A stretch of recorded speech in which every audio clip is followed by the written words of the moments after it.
Hello beautiful people, today we're going to learn Riverpod by implementing it in the default counter app. We're going to use Riverpod code generation to write clean and scalable provider code. I'll explain everything one by one so that you can follow along with me easily. Here is our classic counter app, which is default when you create a new Flutter project. If we scroll down, we have this my home page, which is this screen, and this is a stateful widget. When we press on this, it increments the count.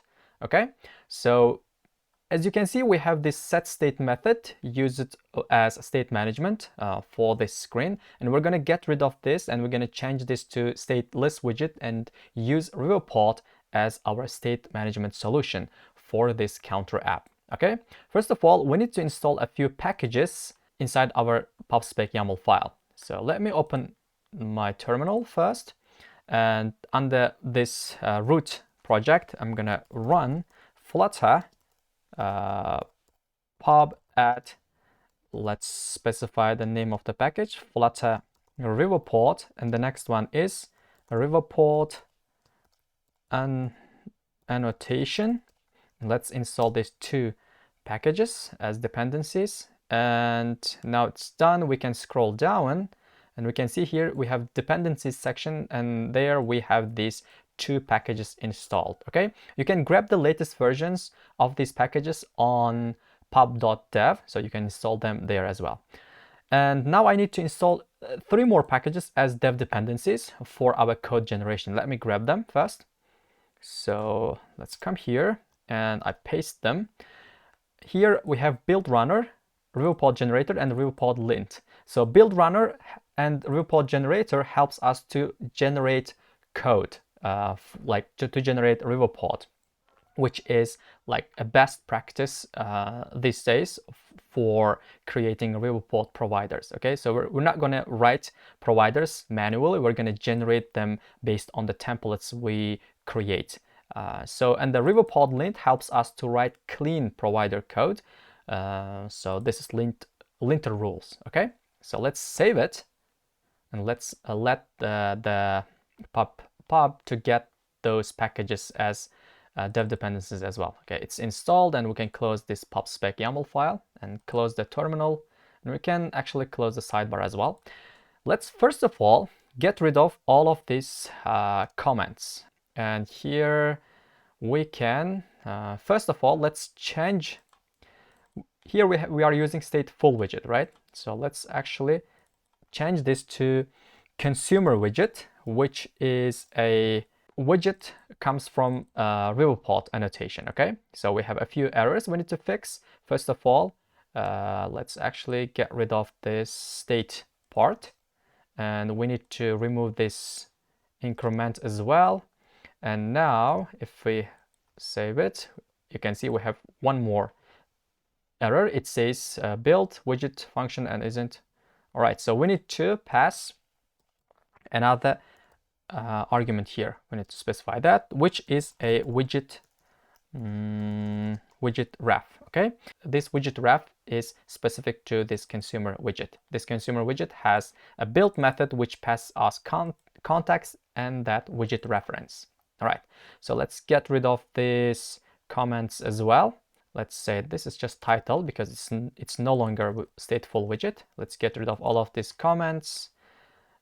Here we have a few errors. So we no longer have this counter. Just for now, let's actually set it to 0. And this one, let's make it empty method. For now, we're gonna create our Riverpod controller and use that. So we have like this state is no longer exists. That's why we need to reload. Now it does nothing because we removed all of the methods and the state from our screen. Now this is simple screen. We can start implementing our Riverpod controller for this screen. First, we need to wrap our root widget with provider scope. This provider scope enables us to use providers in any part of our application to update the state of that specific part. Okay, so we pass our root widget, which is my app, and let's save it. And now let's open our sidebar. Here I'm going to create our provider counter controller dot dart. This is the name, and let's close the sidebar.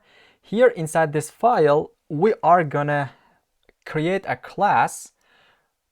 Based on that, provider or Riverpod generator will generate provider code. Okay, first of all, we need to specify the name of the file to be generated. So that name has to match with the name of this current file. Okay, so counter controller, the only difference is .g and we say .dart. Okay, so this will be the generated file. Soon we will generate this file using a specific command line. So the next one is at Riverpod annotation. This annotation tells Riverpod generator to generate everything under it, or to generate a provider based on the class right under it. Okay, we just attach this annotation to our class. So we say class, and the name of the class is counter controller, and we need to extend the class we create soon. Okay, so and we need to use underscore $, and the same name with this class name. Okay, so this underscore $, is a convention to tell Dart that this counter controller class is not generated yet, but we're going to generate it soon. Okay, this is like a promise to Dart. So first of all, let's get rid of this error, Riverpod. We have this error because this Riverpod annotation gives us this Riverpod annotation keyword. All right, right now we can override specific build method, and this build method, the type will be int for our case because we're gonna use only integer for our counter value, int, and we say build, and we return 0 as default value. Okay, so as you can see here, this build, okay, this is a method actually. This build method is like init state of stateful widget. Whenever someone tries to use our provider, this build method runs first and returns this 0 as a default value. Okay, and let's create our custom method. We name it as increment because we are going to increment our count. So inside here we have this state, and we say plus plus. We do not have state. This state exists yet, and it actually comes from this class which we are extending. Okay, so once we generate our countercontroller.g.dart file, inside that we will have this counter controller, and this counter controller will have this state as well. Okay, let's save it, and we open our terminal, and here we run a specific command line, which is dart run. We're going to use that build runner package we installed earlier, and we say build, and let's pass that d argument to like delete and replace some conflicting, let's say, classes or variables and things like that. And let's run it. Let's wait a bit. Okay, as you can see, we have errors gone. We do not have any error. If we okay, so everything looks fine. If we open our sidebar, let's close our terminal first. You can see here counter controller.g.dart file is generated, this one. Okay, so we open it and we come here, and you can see here part of countercontrol.dart.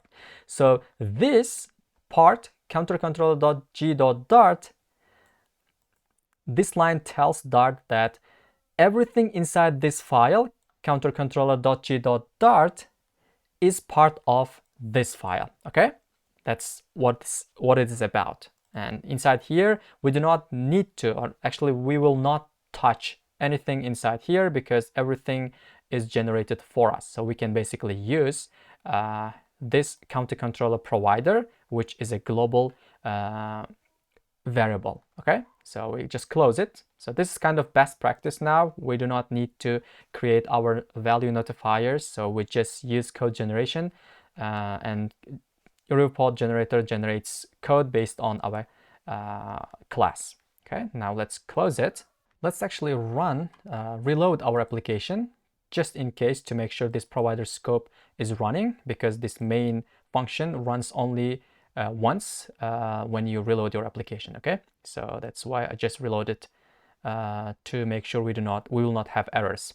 So now we can come to this my home page, and which extends consumer widget, and inside our build we can grab our providers. Okay, first of all we say final state, and this right now we are going to use this ref, which is widget ref, and this widget ref enables us to watch our providers. Okay, so ref, we call that watch method, and we pass our counter controller provider. This counter controller provider is coming from the generated file I showed earlier. Okay, so this is state, which is actually integer value, and we come down here, this text, and here we put that, and now we save it, found. Let's actually reload our app one more time. Okay, as you can see, everything looks fine, and right now this is just 0 because our state, if we come here, the default value is 0. Okay, if we make it 1, and if we reload our application, this will be 1. Okay, so we need to use our increment method as well. Let's put it back as 0, and let's run our increment method. Reload the application one more time. And how can I use that increment method? To do that, I just come here and I use that widget ref again, and instead of watching, we're going to read our provider right now. Okay, so counter controller provider, because we are doing action, we are updating the state, we are going to use the notifier of this counter controller provider. Okay, so right now this notifier enables us to use that increment method. Okay, let's save it. Right now, if I try to press on this button, as you can see, it's updating the state. This is a simple example of how you would create Riverpod providers. If you want more tutorials like this, subscribe to my channel. And if you found this video helpful, press that like button and leave your opinion in the comment section.